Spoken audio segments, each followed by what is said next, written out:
It's a great feeling to have your booking system ready, but if you're wondering how customers actually book appointments with you, you're in the right place.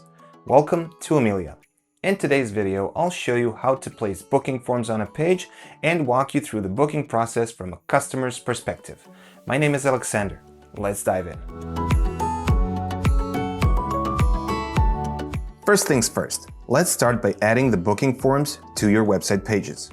We'll use the default Gutenberg editor for this, but the same applies to Elementor and Divi. Go to Pages and click Add New. Then name this page Amelia Booking, for example. This is where we'll place the step-by-step booking form. Next, create another page and name it Amelia Catalog. This one will be used for the catalog booking form. Back on the Amelia Booking page, click the plus icon and search for Amelia. You'll see the available booking blocks here. Let's select the step-by-step form. These blocks offer additional options, especially useful when you have multiple services, employees, or locations. You can choose to display only specific employees, specific services, specific locations, or any combination of these. As you adjust these options, you'll notice the shortcode updating automatically in the background.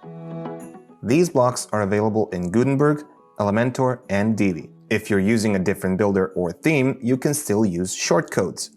You'll find a full list of available Amelia shortcodes in our documentation. For now, we'll keep things simple and use the default form without any additional filters. Publish the page and let's take a look at it on the front end. When testing your booking form, it's recommended to open the page in an incognito or private window. This way, you're seeing the same experience your customers will have and avoiding any issues that can happen when testing while logged in as an administrator.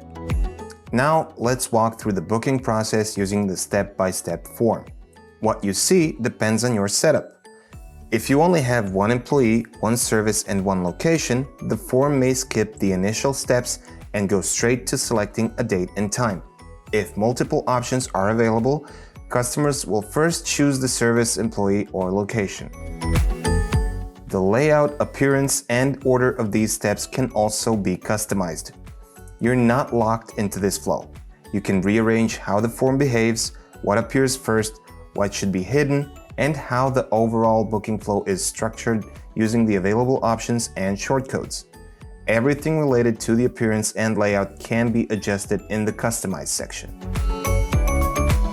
If the service allows multiple people per booking, you'll see the option to select the number of participants.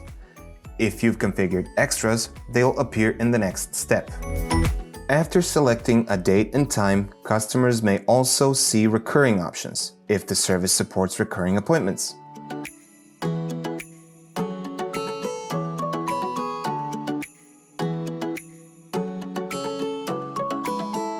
Next, customers enter their details and complete any custom fields you've added.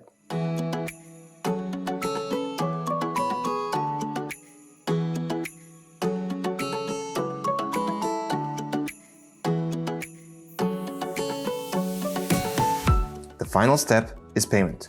Depending on your setup, customers can either pay on-site or use one of the available payment integrations. Once the booking is completed, the default result is a confirmation screen showing the booking details. Now let's take a look at the catalog view and how booking works there.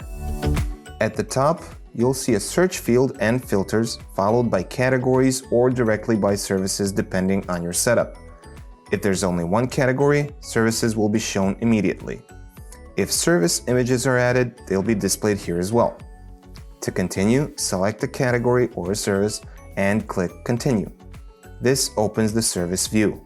Here, customers can see the description about the service in the About Service tab. In the Employees tab, they can view available employees. If an employee has a description, you'll see a small arrow that expands their details. If you've added images to the service gallery, they'll be displayed here along with an option to view all photos. To start booking, click Book Now in the top right corner. This opens the step-by-step booking form we've just seen. From here, the process continues the same way. If there's only one employee in one location, the form will skip those steps and move forward. Customers can select the number of participants, choose extras if available, pick a date and time, and complete the booking just like before.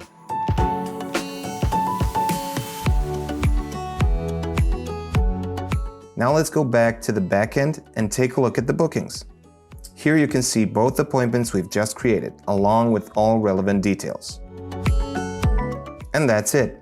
You now know how to place booking forms on your website and how customers can use them to book appointments both through the step-by-step form and the catalog view. Until next video, happy bookings!